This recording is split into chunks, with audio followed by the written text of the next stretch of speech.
Hello friends, now we are going to start with a very good topic, bank reconciliation statement. ये video बहुत ध्यान से आराम से आप सुनिए समझिए and I promise once this video gets completed you can attempt any of the question related from BRS, that is bank reconciliation statement. Bank reconciliation statement, bank reconciliation statement. अब ध्यान से देखिए, सबसे पहले बीआरएस क्या होता है, कैसे होता है, उसको समझने से पहले आपको कुछ बेसिक बातें पता होनी चाहिए जो मैं आपके साथ डिस्कस करने जा रहा हूँ। नोट्स आप प्लीज़ साथ साथ बनाते रहें, नोट्स बहुत इंपॉर्टेंट हैं। चलिए देखिए, हमें पता है बिजनेस के अंदर, बिजनेस में हम कैश बुक मेंटेन करते हैं। क्या मेंटेन करते हैं बेटा? कैश बुक मेंटेन करते हैं। अब बिजनेस के अंदर जो हम कैश बुक मेंटेन करते हैं, आपको पता है वो कैश बुक 3 तरह की होती है, सिंगल कॉलम, डबल कॉलम और triple column cash book. Very good. जो सिंगल कॉलम कैश बुक होती है उसके अंदर सिर्फ और सिर्फ कैश ट्रांजैक्शंस रिकॉर्ड की जाती हैं, गलत तो नहीं बोल रहा मैं। डबल कॉलम कैश बुक के अंदर हम रिकॉर्ड करते हैं कैश एंड डिस्काउंट की ट्रांजैक्शंस। सर हम तो कैश और बैंक रिकॉर्ड करते हैं डबल कॉलम में, आप ये क्या लिख रहे हो कैश एंड डिस्काउंट? प्रैक्टिकली बेटा डबल कॉलम में कैश एंड डिस्काउंट ही आती हैं, बट आप अपनी थियोरी के पॉइंट ऑफ व्यू से, वो भी सिर्फ क्लास 11th में, जो बच्चे सीए के लिए इस वीडियो को देख रहे हैं वो तो ध्यान ही रखें cash and discount transactions, but class 11th के अंदर कुछ किताबों में लिखा होता है कैश एंड बैंक और स्कूलों में भी वैसा पढ़ा दिया जाता है, तो आप उसे रखो। बट प्रैक्टिकली डबल कॉलम में कैश एंड डिस्काउंट ट्रांजैक्शंस आती हैं। और ट्रिपल कॉलम कैश बुक के अंदर हम 3 ट्रांजैक्शंस रिकॉर्ड करते हैं, cash transactions, discount transactions and bank transactions. ये 3 तरह की ट्रांजैक्शन जो है वो ट्रिपल कॉलम में रिकॉर्ड की जाती है।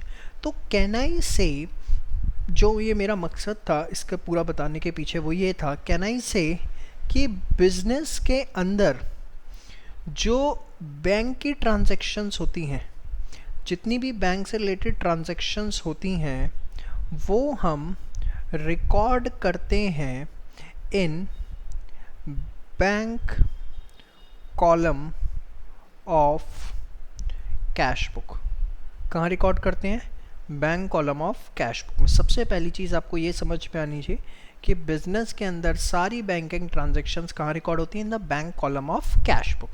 ये आपको समझ में आ गया। अब आगे देखिए,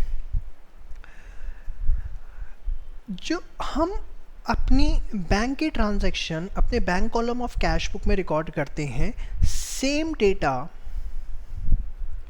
is also maintained by banks. वही डेटा बैंकिंग ट्रांजैक्शन का बैंक्स भी मेंटेन करते हैं, और बैंक्स जो उस डेटा को मेंटेन करते हैं उसकी एक कॉपी वो प्रोवाइड करते हैं अपने कस्टमर को कि भैया हमारे पास आपकी बैंकिंग ट्रांजैक्शंस का ये हिसाब किताब चल रहा है। और वो जो कॉपी वो कस्टमर को प्रोवाइड करते हैं उसको आप बोलते हैं पासबुक। क्या बोलते हैं आप उसको? पासबुक। मतलब सपोज मैं बैंक हूँ, आप अपनी बैंकिंग ट्रांजैक्शंस मेरे साथ करते हैं, तो आप अपने पास तो उसका लेखा जोखा जो रखते हो, मैं भी उसका पूरा हिसाब किताब रखता हूँ, और जो मैं हिसाब किताब रखता हूँ उसकी एक कॉपी आपको प्रोवाइड करता हूँ, जिसको हम नाम देते हैं क्या? पासबुक। ठीक है, पासबुक बोल सकते हैं या बैंक स्टेटमेंट भी हम इसे बोलते हैं। बैंक स्टेटमेंट एक्चुअली क्या होता है मैं आपको बताऊँ। बैंक अकाउंट्स अगर आपको पता हो, बैंक अकाउंट्स 2 तरह के होते हैं। एक होता है आपका सेविंग्स और एक होता है आपका करंट। ये जस्ट आपकी नॉलेज के लिए है, सेविंग्स एंड करंट। तो जो सेविंग्स हैं उस अकाउंट को खोलते हैं हाउस होल्ड, इसमें थोड़ी रिस्ट्रिक्शंस होती हैं, जबकि करंट अकाउंट जो होता है वो होता है बिज़नेस के लिए। जितने बिज़नेस हैं वो करंट अकाउंट अपने नाम से खोलते हैं। सेविंग जो है वो नेचुरल पर्सन के नाम से खुलता है, बिजनेस के नाम पे करंट अकाउंट खुलते हैं। तो जो करंट अकाउंट्स होते हैं ना, उसकी जो कॉपी प्रोवाइड की जाती है उसको बोला जाता है बैंक स्टेटमेंट। और जो सेविंग्स अकाउंट की कॉपी प्रोवाइड की जाती है टेक्निकली उसके लिए वर्ड यूज़ होता है क्या, पासबुक। तो ये बस मतलब एक जो टेक्निकल डिफरेंस है वो ये है, बट आजकल लोग इंटरचेंजेबली इसको यूज़ करते हैं तो we don't have any issue. वैसे मैंने आपको बता दिया करंट अकाउंट की जो स्टेटमेंट होती है उसके लिए यूज़ करते हैं बैंक स्टेट कॉपी के लिए बैंक स्टेटमेंट, और सेविंग्स अकाउंट की कॉपी के लिए वी यूज़ पासबुक। चलिए, तो वही डेटा जो है मैंने आपको बताया बैंक भी मेंटेन करता है। तो कायदे से जो मेरी बुक्स में दिख रहा है वही किसकी बुक्स में दिखना चाहिए, वही बैंक की बुक्स में दिखना चाहिए, यस और नो। बट प्रैक्टिकली ऐसा नहीं हो पाता। जो ट्रांजैक्शंस मेरी बुक्स में रिफ्लेक्ट कर रही हैं माइट बी वो एज इट इज़ बैंक की बुक्स में रिफ्लेक्ट ना कर रही हो। अब ऐसा क्यों बेटा, वो भी मैं आपको बताता हूँ। तो मैंने भी आपको क्या बोला, there may be a situation, बेटा नोट्स बनाते रहो साथ साथ। There may be a situation that cash transactions, sorry, that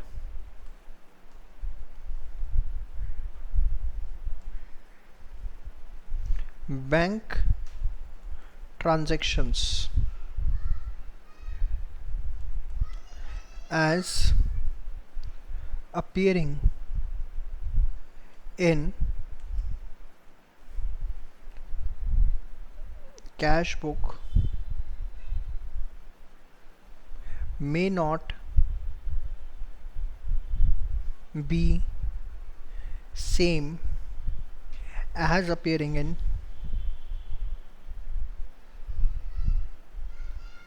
passbook,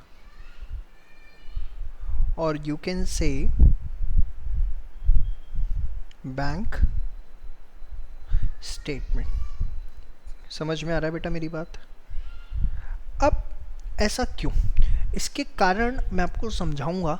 उससे पहले आपको पूरे बैंकिंग सिस्टम को समझना पड़ेगा। अगर आपको बैंकिंग सिस्टम की नॉलेज है तो बहुत अच्छी बात है, और अगर नॉलेज नहीं है तो प्लीज़ अब ज़रा थोड़ा इसको समझिए कि बैंकिंग सिस्टम ऑपरेट कैसे करता है, तो आपको ये लाइन समझ में आएगी कि वो कौन सी ऐसी सिचुएशंस हैं कि जो ट्रांजैक्शन मेरी कैश बुक में दिख रही है वो शायद पासबुक में या बैंक स्टेटमेंट में ना दिखें। तो यहाँ तक आपने नोट कर लिया। देखिए कौन सी ऐसी सिचुएशंस हमारे सामने आ सकती है, अब उसकी बात करते हैं। मैं एक बड़ा ही प्यारा सा सिंपल सा एग्जांपल ले रहा हूँ, उससे बेटा आपको सारी बातें समझाता हूँ, बड़े ध्यान से देखिए। सपोज़ हमारे एक मिस्टर ए हैं, ठीक है, मिस्टर ए है। मिस्टर ए ने एक चेक इशू किया। चेक इशू किया मतलब आप समझो एक चेक दिया मिस्टर बी को। मिस्टर ए ने एक चेक इशू किया मिस्टर बी को, तो can I say mister B received the cheque. Mister B को चेक रिसीव हुआ। सपोज ये चेक इशू हुआ 1 अगस्त 2017 को, जिसको मिस्टर बी ने भी रिसीव किया obviously on the same date, ठीक है बेटा।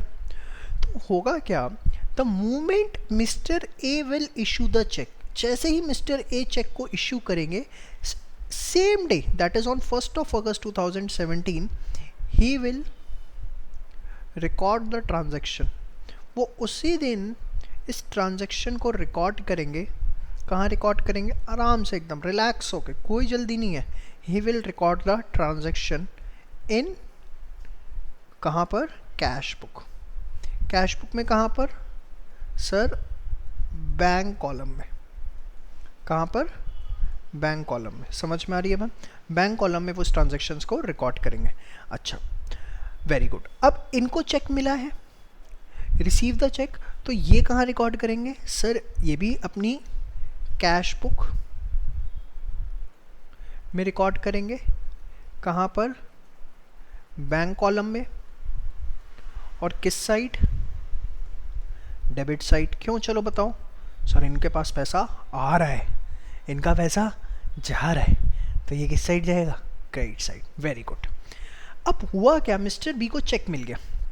मिस्टर बी एकदम निकम्मे आलसी मेरी तरह, वो इस चेक को, ये जो चेक उन्हें मिला है ये उसको डिपॉजिट करते हैं बैंक में। डिपॉजिटेड इन बैंक, ओहो गंदी राइटिंग आने लग गई ना, चलो, डिपॉजिटेड इन बैंक, वो उसको डिपॉजिट करते हैं बैंक में ऑन से 5 अगस्त, 5 अगस्त 2017 को वो उसे बैंक में जमा करते हैं। अब बैंक में जमा होने के बाद बेटा 3 दिन जनरली लगते हैं, वैसे दिल्ली में अब 2 डेज़ में भी हो जाता है, 1 से 3 डेज़ आपको। बैंक में जमा हो गया वो चेक, कौन सा चेक, जो मिस्टर बी को मिला था, किससे, मिस्टर ए से, वो डिपॉजिट हो गया। अब डिपॉजिट होने के बाद bank will take 1 to 3 days, bank जो है 1 से 3 दिन का समय लेता है। मैं आपको थोड़ा सा ब्रीफ करूं, सुन के मज़ा आएगा। होगा क्या, एक्चुअली जो चेक आपने मिस्टर बी ने अपने बैंक में डाला है, से उनका बैंक है HDFC, ठीक है, और ये मिस्टर ए का बैंक है ICICI, ठीक है, ये बैंक ICICI। अब HDFC के पास उन्होंने अपने बैंक में जाके चेक डाल दिया, एक स्लिप होती है उसको भरा जाता है, चेक की डिटेल्स उस चेक के साथ लगा के वहाँ उन्होंने डाल दी, डिपॉजिट कर दिया, उसे हम बोलते हैं, ठीक है। अब होता क्या है, HDFC बैंक का एक क्लियरिंग सिस्टम होता है, हर बैंक का एक अपना क्लियरिंग सिस्टम है। वो क्या करते हैं, उस चेक को स्कैन करते हैं, स्कैन करके वो चेक जो है कंसर्न बैंक को फॉरवर्ड किया जाता है, बेसिकली RBI को फॉरवर्ड किया जाता है और RBI से फिर कंसर्न बैंक को फॉरवर्ड, मतलब वो HDFC उस चेक को स्कैन करेगा और स्कैन करके वो चेक की कॉपी किसको भेजी जाएगी, ICICI को। ICICI उसको क्रॉस वेरीफाई करेगा कि मिस्टर ए के अकाउंट में इतना बैलेंस है, या चेक पे जो सिग्नेचर दिख रहे हैं उन्हीं के हैं, ठीक है। सारी चीज़ें वेरीफाई करने के बाद मिस्टर ए के अकाउंट से वो ICICI पैसा निकाल देगा और HDFC को दे देगा, और HDFC जो है वो पैसा किसको दे देगा, मिस्टर बी को। तो ये स्कैन करना, उसको मेल के थ्रू ICICI को भेजना, फिर उनका वेरिफिकेशन प्रोसेस, फिर उसके बाद पैसा मिस्टर बी के अकाउंट में आना, तो दिस विल टेक टाइम, जिसमें 1 to 3 डेज हमारा लग जाता है। तो suppose I said cheque cleared on 8 August 2017। मैंने आपको बोला कि चेक जो है बेटा वो हमारा क्लियर हुआ कब, 8 अगस्त 2017 को। अब ये समझो, मैंने जो वर्ड लिखा है ना, चेक क्लियर हुआ, चेक क्लियर होने का मतलब बता सकते हो मुझे, अच्छे बच्चे हो बताओ, चलो। सर चेक क्लियर होने का मतलब है कि amount from mister A's account is transferred to Mr. B's account। Account जो है वो मिस्टर ए के अकाउंट से निकल के ट्रांसफ़र हो गया किसके, मिस्टर बी के अकाउंट में। अब एक बात बताओ, ये जो हुआ वो कब हुआ बेटा, 8 अगस्त को। तो बैंक का जो डेटा अपडेट होगा वो कौन सी डेट को होगा भाई, जिस दिन चेक मिला, बैंक को तो सपने आए नहीं कि मिस्टर ए ने मिस्टर बी को चेक दिया है। जिस दिन चेक डिपॉजिट हुआ उस दिन भी कोई फॉर्मेलिटी नहीं हुई। जब 8 अगस्त को क्लियरिंग हो गई, उस दिन मिस्टर ए का जो बैंक है और मिस्टर बी का जो बैंक है, दोनों अपने डेटा अपडेट करेंगे। मिस्टर बी का बैंक उसका बैलेंस बढ़ा देगा और मिस्टर ए का जो बैंक है उनका बैलेंस कम कर देगा। यही सिचुएशन होगी या नहीं होगी? तो कैन आई से bank will update the data on 8 August, that is after clearing। समझ में आई बात? आफ्टर क्लियरिंग बैंक जो है वो 8 अगस्त को क्लियर करेंगे। मतलब 8 अगस्त को क्या होने वाला है, on 8 August mister B's passbook will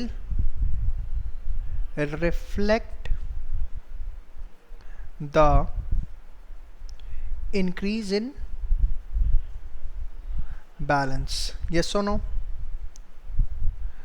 Whereas Mr. A's passbook will reflect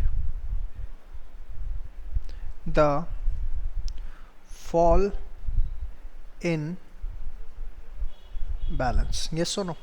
तो आप एक चीज़ समझो, अगर आप पूरी चेन समझ पाए, 1 अगस्त को चेक इशू हुआ, 1 अगस्त को, 5 अगस्त को डिपॉजिट हुआ और 8 अगस्त को जाके उसकी क्लियरिंग हुई, ये हुई क्लियरिंग। यस और नो?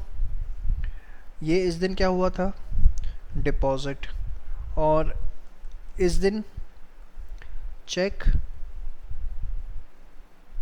इशू हुआ था। यस और no?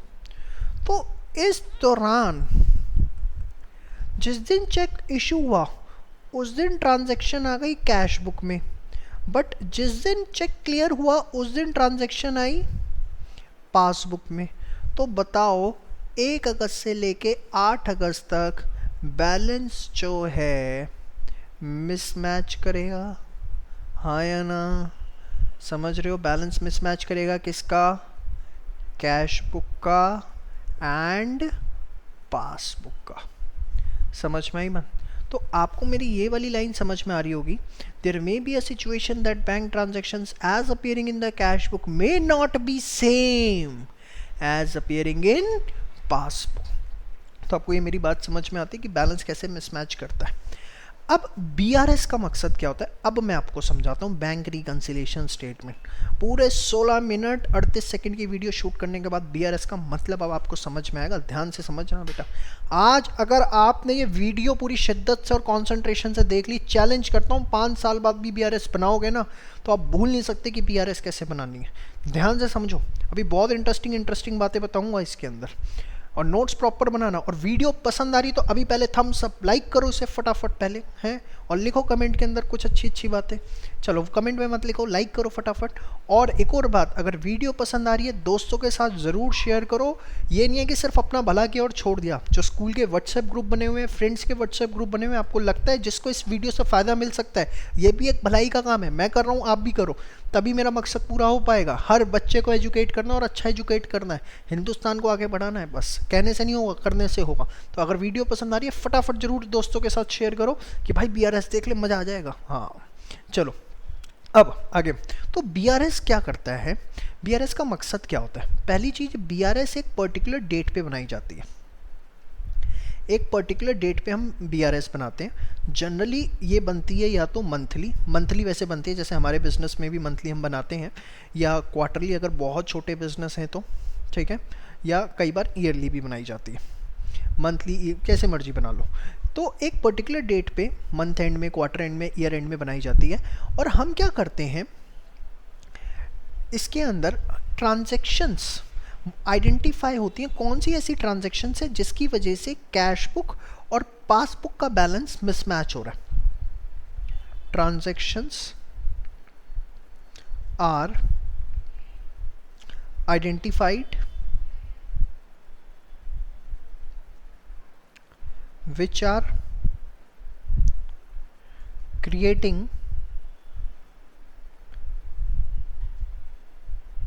difference between passbook, PB मतलब पासबुक एंड कैश बुक। ऐसी ट्रांजैक्शंस को आइडेंटिफाई किया जाता है। वो आपको नहीं करना, आप लोगों के लिए तो क्वेश्चंस में ही गिवन होती है। तो कैश बुक, पासबुक रख के उन सारी ट्रांजैक्शंस का लेखा जोखा निकाला जाता है। और होती क्या है वो ट्रांजैक्शन, जैसे 31 मार्च को बना रहा हूँ मैं, ध्यान से समझना। अब 31 मार्च को बीआरएस बन रही है, तो होगा क्या, जो चेक 30 तारीख को डला होगा, 30 मार्च को जो चेक डला होगा, क्या वो 31 मार्च को क्लियर हो गया होगा? 3 दिन तो कम से कम लगते हैं।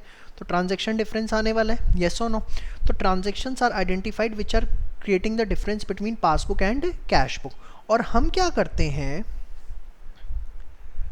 हम वो ट्रांजैक्शंस आइडेंटिफाई करके हम एडजस्टमेंट करते हैं और एक स्टेटमेंट तैयार करते हैं कि that both the balance appearing at their respective places are absolutely correct. मतलब ध्यान से समझना, है थोड़ी सी टेक्निकल बात बोल दी मैंने आपको। Adjustments are made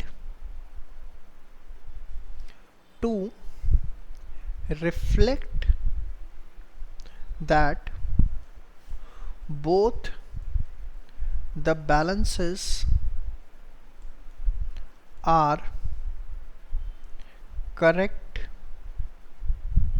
eight their respective places. मतलब क्या करते हैं बेटा, जैसे हमने कोई भी बैलेंस स्टार्ट कर देंगे, balance as per cash book, कुछ भी ले लेंगे, पासबुक ले लो या कैश बुक, और उस बैलेंस, जैसे balance as per cash book हमारे पास गिवन, तो उसमें हम प्लस माइनस कुछ एडजस्टमेंट करेंगे। कैसे करेंगे वो मैं आपको बताऊंगा अभी। जो भी है, जैसे आपने चेक इशू किया हुआ है, तो चेक इशू किया हुआ है या आपने डिपॉजिट किया हुआ है, कुछ भी एडजस्टमेंट हो सकती है। जैसे अभी आपने देखा एक ने इशू किया, दूसरे ने डिपॉजिट किया हुआ है, तो ऐसी जितनी ट्रांजैक्शंस हैं उनको आइडेंटिफाई करके उनको एडजस्टमेंट करेंगे और देखेंगे कि अगर ये ट्रांजैक्शंस ना होती या इन ट्रांजैक्शंस के इफेक्ट को एलिमिनेट कर दिया जाता है तो क्या बैलेंस एज पर पासबुक आ रहा है। मतलब एक तरह से मेरे पास एक पूरा चिट्ठा तैयार हो जाता है कि इस डेट पर ये ट्रांजैक्शंस हैं जिसकी वजह से कैश बुक और पासबुक का बैलेंस मैच नहीं हो रहा, और अगर इन ट्रांजैक्शंस के इफेक्ट को मैं हटा दूं तो कैश बुक और पासबुक दोनों अपनी जगह ठीक है, दोनों में कोई गड़बड़ियां नहीं है। मैं दोबारा रिपीट कर रहा हूं, ध्यान से सुनो। हम बीआरएस में क्या करते हैं, we are preparing a statement either starting from cash book or we are starting from passbook and adjusting certain transactions and trying to show that both the balances are correct। Cash book अपनी जगह ठीक है, passbook अपनी जगह ठीक है, ये तो कुछ ट्रांजैक्शंस आ गई, इसके इफेक्ट को अगर हम हटा दें तो आप देखोगे दोनों चीज़ें अपनी जगह एकदम ठीक है। तो आपको मेरी यहाँ तक बात समझ में आती है। भी ट्रांजैक्शंस एडजस्टमेंट कैसे होता है वो मैं आपको बताता हूँ। तो सबसे पहले आपको बीआरएस का मतलब समझ में आ चुका है, बैंकिंग सिस्टम समझ में आ चुका है पूरा का पूरा, मैंने आपको जो समझाया, और आपको ये समझ में आ चुका है कि कैश बुक वगैरह कितने टाइप्स होते हैं। अब ध्यान से समझिए, देखो जब हम कैश डिपॉजिट करवाते हैं बैंक में, कैश, ये सेकंड कॉन्सेप्ट है, ध्यान से समझना, कैश डिपॉजिटेड इनटू बैंक। अगर हम बैंक में कैश डिपॉजिट करवाते हैं तो इससे होता क्या है, हमारे एसेट बढ़ने, तो मतलब बिजनेस के एसेट्स बढ़ने, तो बिजनेस उसे अपनी बुक्स में क्या करता है बेटा, सर डेबिट करता है। बट जब आप कैश बैंक में डिपॉजिट करवाते हो ना बेटा, at the same time bank जो है ना, बैंक की लायबिलिटी बढ़ जाती है। कैसे सर? भाई एक बात बताओ, मैंने बैंक में पैसा जमा करवाया 10,000 रुपीज़ जाके, उसे मैं एनी टाइम विड्रॉ कर सकता हूँ या नहीं कर सकता? I can withdraw it any time. तो बैंक के लिए वो पैसा, जो बैंक में पैसा जमा हो रहा है, बैंक के लिए एक तरह से क्या है, लायबिलिटी है। तो बैंक, जो मैं पैसा बैंक में जमा करवाता हूँ, मैं बिजनेस अपनी बुक्स में डेबिट करेगा, बट क्योंकि बैंक की लायबिलिटी बढ़ रही है तो बैंक उसे अपनी पासबुक के अंदर क्या करके दिखाएगा, क्रेडिट करके दिखाएगा, क्योंकि बैंक की लायबिलिटी बढ़ रही। बात समझ में आनी चाहिए आपको मेरी। जब भी हम कैश बैंक में जमा कराते हैं, हम अपनी कैश बुक में उसे क्या करते हैं, डेबिट, जबकि पासबुक में वही चीज़ क्या होती है, क्रेडिट। तो आप ले दे के एक बात ये समझो कि अगर उसने आपको बोला cash book is debited, cash book is debited, तो इससे आपको क्या मतलब समझ में आता है कि बिजनेस जो है उसका कैश, सॉरी उसका जो बैंक बैलेंस है वो बढ़ गया। जो आपका बिजनेस है उसका बैंक बैलेंस बढ़ गया, हाँ या ना? अगर लिखा जाता है पासबुक इज क्रेडिटेड, समझ गए? इसका मतलब बैंक ने अपने पास बैंक बैलेंस बढ़ा लिया, बैंक ने अपने पास बैंक बैलेंस बढ़ा दिया।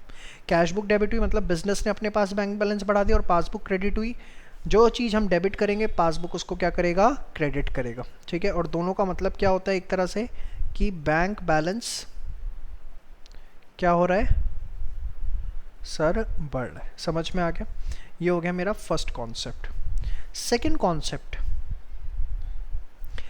Cash book is credited. Cash book credit हो रही है। अब कैश बुक क्रेडिट हो रही है मतलब असेट कम हो रहे हैं। भाई कैश बुक कब क्रेडिट करते हो? जब असेट कम हो रहे हैं। कैश बुक का मतलब यहाँ पे मेरा बैंक कॉलम ही है, ठीक है। तो मतलब बिजनेस ने अपना बैंक बैलेंस क्या कर लिया? कम कर लिया, ठीक है।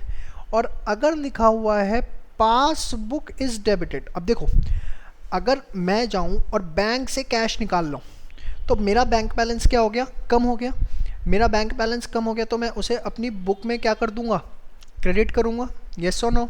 असेट कम हो रहे हैं, but at the same time bank की लायबिलिटी क्या हो गई? कम हो गई। और बैंक की लायबिलिटी कम हो गई तो बैंक अपनी बुक्स में क्या करेगा? बैंक की लायबिलिटी क्या हो गई? कम हो गई। तो बैंक उसे अपनी बुक्स में क्या करेगा बेटा? डेबिट। मतलब पासबुक इज डेबिटेड, इसका मतलब बैंक ने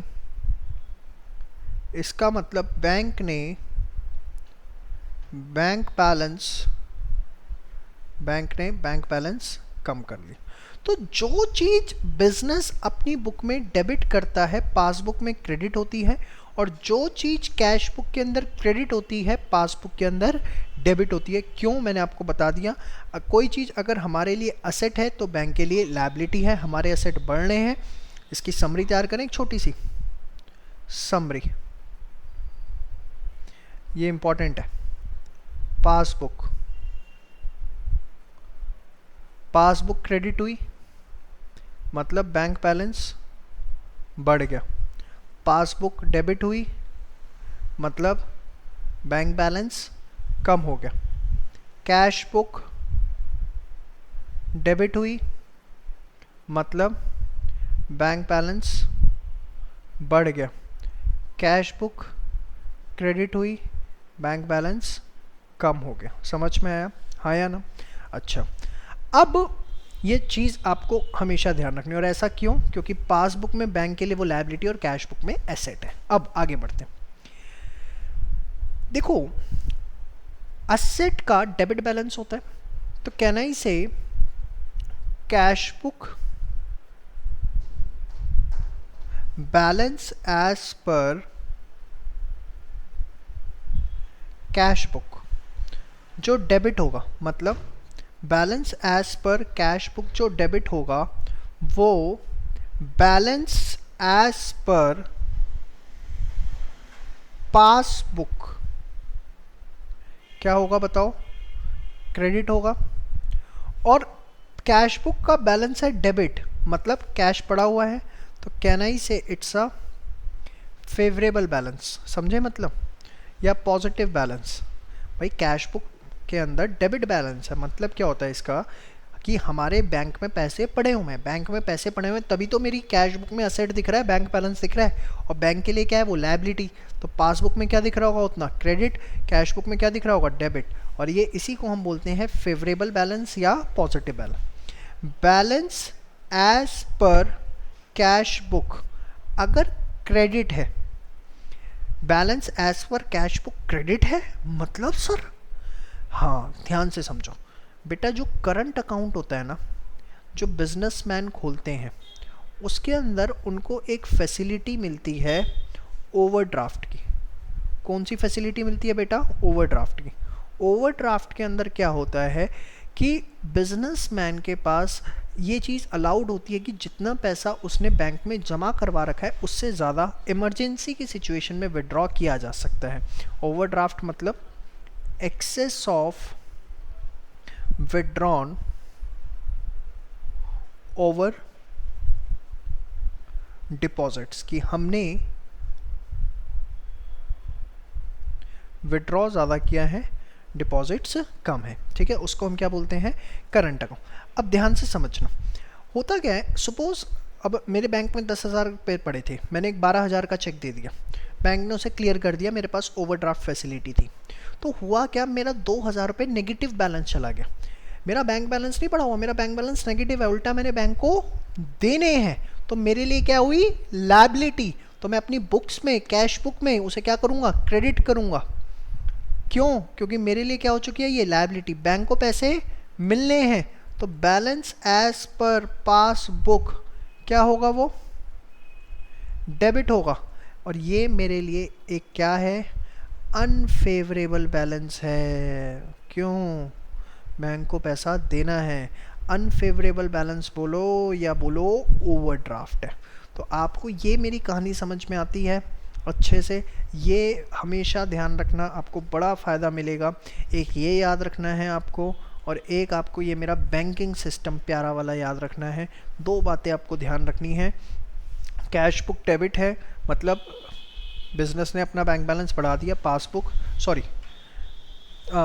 क्रेडिट हो रही है, इसका मतलब बैंक बैलेंस बढ़ गया। पासबुक डेबिट हो रही है, बैंक बैलेंस कम हो गया। कैश बुक डेबिट हो रही है, बैंक बैलेंस क्या, कैश बुक क्रेडिट हो रही है, बैंक बैलेंस कम हो गया। जो balance as per cash book debit है वो balance as per passbook credit होगा। क्यों होगा पता है, यहाँ पर एसेट है, यहाँ पे लायबिलिटी है। फेवरेबल बोलते हैं positive. Balance as per cash book credit है, उल्टा मैंने बैंक को पैसे देने हैं, देने हैं मतलब मेरे लिए लायबिलिटी है, बैंक को पैसे मिलने हैं, उसके लिए एसेट है, तो वो एज पर डेबिट होगा। इसको हम क्या बोलते हैं, अनफेवरेबल बैलेंस, ओवरड्राफ्ट या नेगेटिव बैलेंस। समझ में आई बात। अब सारी राम कहानी मैंने आपको जितनी सुनानी थी बहुत अच्छे से सिखा दी है। अब मैं आपको सिखाने जा रहा हूँ हाउ टू प्रिपेयर BRS, आपके बेसिक कॉन्सेप्ट BRS के। अब जो मुझे एक बैकग्राउंड चाहिए था वो सारा ख़त्म हो चुका है। अब मैं आपको BRS सिखाने जा रहा हूँ कि BRS कैसे बनता है। अब मुश्किल से 5 मिनट और लूँगा आपके, और आपको BRS सिखा दूँगा, ध्यान से समझना। अब मेरा एजेंडा क्या स्टार्ट होता है, how to prepare BRS। BRS कैसे बनाना है, बड़े सिंपल से 2 फंडामेंटल सिखाऊंगा, ध्यान से समझना। पहला फंडामेंटल बहुत मुश्किल है मजाक कर रहा हूँ। अगर balance as per cash book given है तो हमें निकालना है बैलेंस एज पर पासबुक। देखा कितना मुश्किल था। पहला फंडा, अगर balance as per cash book given है तो we have to find out balance as per passbook, और अगर balance as per passbook given है तो we have to find out balance as per cash book. तो पहला फंडा आपको समझ में आता है, if balance as per cash book is given, we have to find out balance as per passbook and vice versa। vice versa मतलब इसका अपोजिट। अगर पासबुक का बैलेंस गिवन है तो हमें किसका निकालना होगा, फिर कैश बुक का। पहला फंडामेंटल। दूसरा फंडामेंटल, और उसके बाद BRS खत्म, ब्लास्ट, द एंड। ध्यान से समझना, पहला फंडामेंटल कुछ नहीं था, सेकंड ध्यान से देखो। जब लिखूंगा तब कुछ समझ में नहीं आएगा, 2 एग्जाम्पल करा दूंगा, उसके बाद समझ में आएगा। और जैसे ही वो एग्जाम्पल समझ में आ गए समझ लो BRS खत्म। उठा के जो मर्जी क्वेश्चन रैंडम बेसिस पे स्टार्ट कर देना। Whatever we have to find out, whatever we have to find out, आराम आराम से प्यार प्यार से लिखो, assume it to be correct। अब ये आपने कौन से दोहे लिख दिए सर, क्योंकि दोहे तो हमें समझ में कभी आए नहीं, ये भी एक तरह का दोहा ही लिख दिया आपने। फिर whatever we have to find out, assume it to be correct, मतलब पहले इतना पढ़ना फिर इतना पढ़ना। whatever we have to find out, assume it to be correct। अब इसका क्या मतलब है, let us take a very simple example in this the end of BRS। ध्यान से समझो। सपोज आपको बैलेंस गिवन है as per cash book, balance as per cash book given है आपको 10,000, ठीक है बेटा। और आपको बोला cheque issued but not cleared rupees 3000, 3000 का चेक इशू हुआ बट क्लियर नहीं हुआ। दूसरा, cheque deposited of rupees 5000 not cleared. ठीक है, चलो आगे लिख देता हूँ। Bank credited rupees 1000 as interest. चलो एक और लिख दूं, insurance premium debited rupees 500 from bank. अब ध्यान से समझना क्या है ये, कैसे BRS बनेगी। देखो पहले तो फॉर्मेट बना लो, BRS, ये आ गया ऐसे ऐसे, ये आपको आता है सारा ड्रामा, प्लस माइनस पर्टिकुलर्स। ठीक है बेटा, आपने लिखा balance as per cash book, कितना लिखा 10,000। क्यों प्लस में लिखा बताओ, कुछ नहीं लिखा हुआ तो हम उसे फेवरेबल बैलेंस मानते हैं। ठीक है, अब ध्यान से समझना, बस एक ट्रांजैक्शन समझाऊंगा, अगली 3 आपसे पूछूंगा।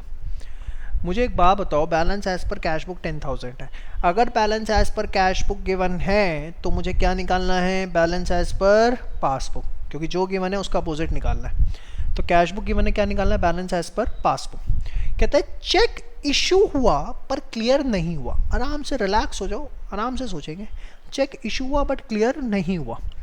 चेक इशू हुआ, आप सोचो चेक इशू होते के साथ ही एंट्री कहाँ रिकॉर्ड हो जाती है। सर चेक इशू होते के साथ ही हम एंट्री सबसे पहले कैश बुक में डाल देते हैं। अब मना मत करना भी सिखाया था पूरा का पूरा, इसलिए सिखा रहा था ताकि समझ में आए।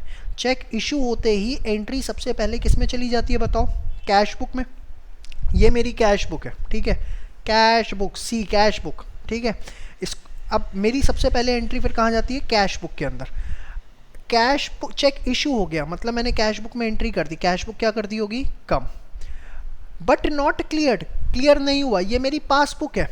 आप एक बात बताओ, क्लियर नहीं हुआ तो क्या पासबुक में एंट्री गई, पासबुक में एंट्री नहीं गई। चेक इशू हुआ, चेक इशू होते के साथ ही कैश बुक का बैलेंस कम हो गया, बट पासबुक का बैलेंस कम नहीं हुआ, पासबुक अपनी जगह है। ठीक है, अब बताओ किसको ठीक मानना है, सर ठीक मानना है पासबुक को। ये क्या है, आपको ये मेरी सिचुएशन समझ में आ रही है, पता है कितना दर्द हो रहा है हाथों में। चलो समझा रहा हूँ फिर भी। चेक इशू हुआ, कैश बुक कम हो गई, पासबुक अभी कम नहीं हुई। क्यों, क्योंकि अभी क्लियर नहीं हुआ है, पासबुक ये है, कैश बुक है। अब ध्यान से समझो क्या बोल रहा है, whatever we have to find out assume it to be correct. बताओ यहाँ पर कैश बुक का बैलेंस गिवन है तो किसका निकालना है, पासबुक का। पासबुक कौन सी है, ये, इसको माना हुआ है ना पासबुक मैंने, इसको ठीक मानो, ये अपनी जगह पर रहेगा, अब ये यहीं रहेगा। तो ये कैश बुक है, कैश बुक को, पासबुक को ठीक मानना है, ये अपनी जगह पे रहेगा, ये कैश बुक है, तो इसको ऊपर उठाना पड़ेगा बराबर लाने के लिए। ऊपर उठाने का मतलब प्लस करना पड़ेगा। तो आप क्या करोगे, 3000 रुपीज़ इसमें क्या कर दोगे, ऐड। समझ में आ गया, बहुत अच्छी बात है। नहीं तो दूसरी ट्रांजेक्शन समझो, वो समझ में आएगी। Cash deposited, cheque deposited 5000 not clear. Cheque deposit होते के साथ ही एंट्री कहाँ हो जाती है बताओ, सर चेक डिपॉजिट होते के साथ ही एंट्री हो जाती है कैश बुक में। तो कैश बुक मेरी बढ़ गई, ये मेरी कैश बुक है, कैश बुक मैंने बढ़ा दी, मैं हाथ वाथ नहीं दिखा रहा, मैं दर्द हो रहा है। हाँ, कैश बुक मैंने 5000 रुपये से बढ़ा दी, ठीक है, 5000 से। बट क्या पासबुक बढ़ी, नो सर पासबुक अभी नहीं बढ़ी, पासबुक अपनी जगह पर ही है। क्यों, क्योंकि चेक अभी क्लियर नहीं हुआ। अब एक बात बताओ, जो निकालना है उसको ठीक मानेंगे, ठीक किसको माने, सर पासबुक को ठीक मानेंगे। ठीक है, क्यों पासबुक को ठीक क्यों मानेंगे, क्योंकि whatever we have to find out. ठीक है, अब इसको ठीक मानेंगे और ये 5 बढ़ा हुआ है, अब इसको ठीक मानेंगे तो ये अपनी जगह पर रहेगा, जिसको ठीक मानना है वो अपनी जगह पर रहेगा।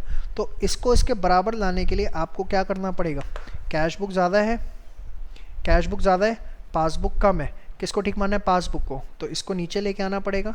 तो अब बताओ क्या हो गया, 5000 रुपीज़ माइनस होगा। समझ में आया, नहीं आया तीसरी ट्रांजेक्शन समझो, ये पक्का समझ आएगी। Bank credited 1000 as interest, bank ने क्रेडिट किया 1000 रुपये इंटरेस्ट। अभी मैंने ना पूरी राम कहानी सुनाई थी। हाँ, bank credit 1000 as interest. Bank अगर क्रेडिट करता है पासबुक में मतलब बैंक बैलेंस बढ़ गया। आप सब कुछ छोड़ो, क्या है क्रेडिट डेबिट देखो बस। बैंक ने क्रेडिट किया मतलब बैंक बैलेंस बढ़ गया, बैंक ने क्रेडिट किया मतलब पासबुक बढ़ गई। तो मतलब मेरी जो पासबुक है वो बढ़ गई 1000 से, कैश बुक नहीं बढ़ी। अब किसको ठीक मानना है, पासबुक को, ये अपनी जगह रहेगी तो कैश बुक ऊपर चल के आएगा कितना 1000। समझ में आई बात? यहाँ अपनी वो ट्रांजेक्शन्स लिख लेना सारी, आप जो भी आप स्टेटमेंट्स लिखते हैं। Insurance premium debited ₹500 from bank, 500 रुपये का इंश्योरेंस प्रीमियम डेबिट हुआ बैंक से। बैंक से डेबिट हुआ, पासबुक डेबिट होती है। बैंक से डेबिट हुआ, बैंक क्या बनाता है, पासबुक। पासबुक डेबिट हुई, बताओ, पासबुक डेबिट होती है। इसका मतलब बैंक बैलेंस क्या हो गया, कम हो गया। बैंक बैलेंस पासबुक में कम हो गया। ये पासबुक ले ली मैंने, पासबुक कम है, पासबुक में बैलेंस कम हो गया। This is passbook for me, passbook में बैलेंस कम हो गया, कैश बुक वही है। किसको ठीक मानना है सर, पासबुक को, तो नीचे आएगा ये कितना 500। तो होपफुली आपको ये समझ में आया हमें क्या करना है। सिंपल है बेटा, आपको कुछ नहीं सोचना, जो बैलेंस आपको निकालना है उसको आप ठीक मानो और अकॉर्डिंगली आप प्लस माइनस करना शुरू करो। समझ में आई बात? तो आप देखो अब इसका बैलेंस कैसे निकालना होता है, ध्यान से देखना। यहाँ बच्चे गड़बड़ करते हैं। आप प्लस का पहले टोटल करो, 10 और 3 13 और 1 14, फिर माइनस का करो। माइनस का कितना 5500, प्लस माइनस 8,500 रुपये, 8,500 प्लस का आया। ऐसे ही करोगे एग्ज़ाम के अंदर, सीधे बैलेंस मत निकाल देना, बहुत गंदी आदत है आप लोगों की। तो आपने लिखा बैलेंस एज पर पासबुक, जो बच रहा है वो कितना बच रहा है, वो बच रहा है 8,500 और प्लस का बच रहा है, तो इसको हम बोलेंगे कि ये पासबुक का क्रेडिट बैलेंस बच रहा है। क्योंकि अगर आप देखो क्रेडिट बैलेंस होता है पासबुक का प्लस का, ठीक है। ये सब चीज़ें आपको याद होनी चाहिए, तभी आप इन चीज़ों को अच्छे से कर सकते हो। तो आपको एक बार बीआरएस का पूरा ओवरव्यू मिल गया, बीआरएस कैसे बनाना है, किस तरीके से बनाना है, क्यों बनाना है, सारी बातें आपके दिमाग में डाल दी। ओवरड्राफ्ट है तो कोई फ़र्क नहीं पड़ता, सोचने का तरीका एकदम सेम रहेगा, बस पहली ट्रांजैक्शन प्लस की जगह माइनस में आ जाएगी और कोई फ़र्क नहीं पड़ेगा। बाकी ओवरड्राफ्ट में भी सेम रहेगा। तरीका बहुत सिंपल है, जो गिवन है बैलेंस उसका अपोजिट निकालना है। और दूसरी चीज़ आपको जो इसके अंदर ध्यान रखनी है, जो निकालना है उसको ठीक मानो और आपका बीआरएस तैयार।